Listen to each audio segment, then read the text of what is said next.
হয়ে গেছে ইন্টারনেটের সাথে।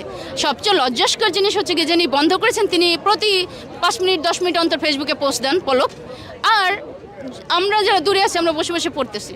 তাহলে বিষয় হচ্ছে কি, আপনি ফেসবুক বন্ধ করছেন কার জন্য করছেন? আপনি তো নিজেই পোস্ট করেছেন। আমরা ইন্টারনেট বন্ধ করিনি, ইন্টারনেট বন্ধ হয়ে গেছে।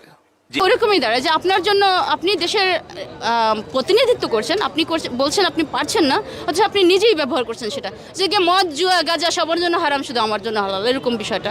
আবার ছাত্রদের দিকে দেখেন, আন্দোলনে যারা এখন নেতৃত্ব দিচ্ছে, রাইট, তাদেরকে 2 দিন পর পর আপনি তুলে নিচ্ছেন। আপনার এক বাহিনী বলে আমরা নেইনি, আবার পরের দিন তারাই স্বীকার করে আমরা নিয়েছি। একবার বলে চিকিৎসার জন্য নিয়েছে, আরেকবার বলে নিরাপত্তার জন্য, আবার বলে তাদের সাথে কার কার সাথে যোগাযোগ হয়েছে তাদের সাথে তথ্য নিতে নিয়েছি, রাইট।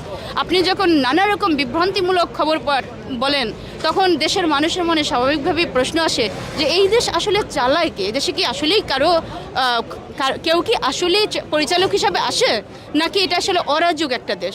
সেই সব বার্তা আপনারা দিচ্ছেন এক একবার, এক এক সময় এক এক জিনিস বলে।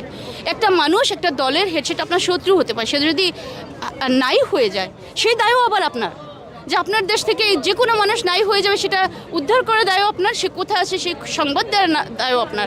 সে দায় যখন আপনি মেটাতে না পারেন, তখনই আপনি আপনার শাসনকে প্রশ্নবিদ্ধ করেন, যেটা কি এই দেশে কি আসলেই শাসক আছে নাকি নৈরাজ্যপূর্ণ শাসক। আর প্রবাসীরা আমরা একটা জিনিসই চাই, যে মা যদি ভুল করে থাকেন মাপ চান, সরাসরি মাপ চান, তো লজ্জার কিছু নেই।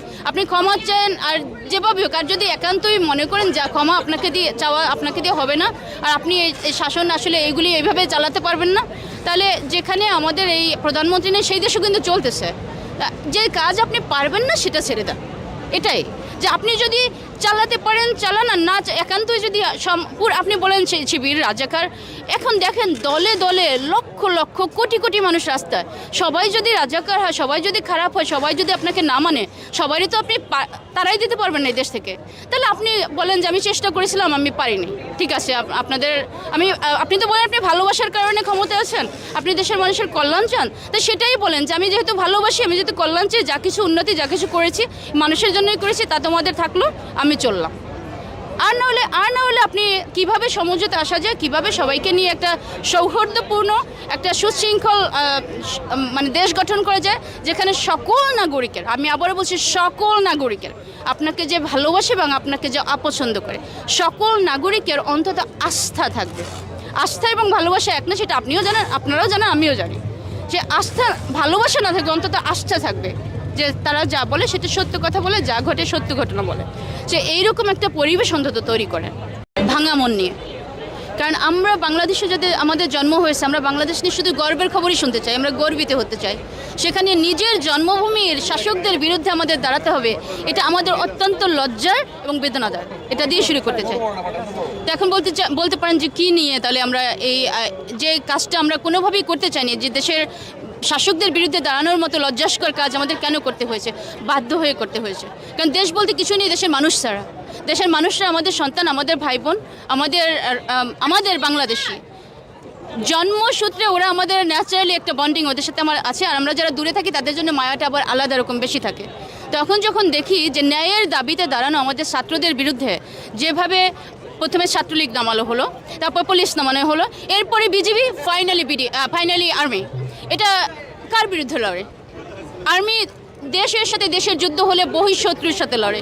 সেখানে কি এমন কাজ হয়েছে যে আর্মি দিয়ে বাংকার তৈরি করে, ঢাকা শহরে বাংকার, বালির বস্তা নামায় সে পিছনে দাঁড়ায় আর্মি, ইউএনের যে ট্যাঙ্কগুলি ব্যবহার করে সেই ট্যাঙ্কের মধ্যে থেকে গুলি ছুটতে হলো আমাদের সন্তানদেরকে। এরা একান্তই শিশু। একটা ছেলে কলেজে উঠেছে, একজন হাই স্কুলে, সেই সব শিশুরা যখন রাস্তা নেমে যায় তখন তাদেরকে কি গুলি করে সমাধানে আসা যায়? আর যে বাচ্চাগুলি নেমে গেছে তাদের তো জীবনের ভয় ছাড়াই নেমে গেছে। আপনারা দেখেছেন যে যখনই গুলি শুরু হয়েছে কোথায় ভয় পাবে? এরা তো দামাল ছেলেপেলে, এরা তো ভয়ঙ্কর রকম উদ্যমে নেমেছে, এরা তো মৃত্যুকে পরোয়া করে নামেনি। দেখেছেন যে ওদেরকে বুক খুলে দিতে হয়নি, বুক নিশানা করতেন, ওরা একটা শার্টের বুতাম খুলে দাঁড়ায় গেছে হাত তুলে, যে এই বুক এইখানে মারলে এইখানে মার, সাহস থাকে তো, রাইট? সো এখানে কিন্তু দুইটা জিনিস, একটা হচ্ছে তাদের দেশের প্রতি প্রচণ্ড রকম ভালোবাসা, যে প্রচণ্ড রকম জেদের সাথে ভালোবাসা। কতটা বিশ্বাস থাকলে বন্দুক করে নলে বুক দিয়ে দেয়, কারণ বিশ্বাস কিন্তু সে কিন্তু এই জন্য দাঁড়ায়নি যে শত্রু আমাকে গুলি করবে, সে দাঁড়িয়েছে যে এত কতটা আত্মবিশ্বাস ভালোবাসার দাবি নিয়ে যে পারলে আমার গুলি কর, তুই তো পারবি না কারণ তুই তো আমার বাবা মা, আমি তো তোর সন্তান, পারলে আমাকে গুলি কর। তো সেই সন্তানের বিশ্বাস ভঙ্গ করে, সমস্ত দেশের বিশ্বাস ভঙ্গ করে সেই সন্তানের বুকেই গুলিটা মারলো এবং একের পর এক মেরে যাচ্ছে। শত শত আমাদের ছেলেপেলে মারা গেল, হাজার হাজার সন্তানরা এখন জেলে কাতরাচ্ছে, ইসে কাতরাচ্ছে হসপিটালে।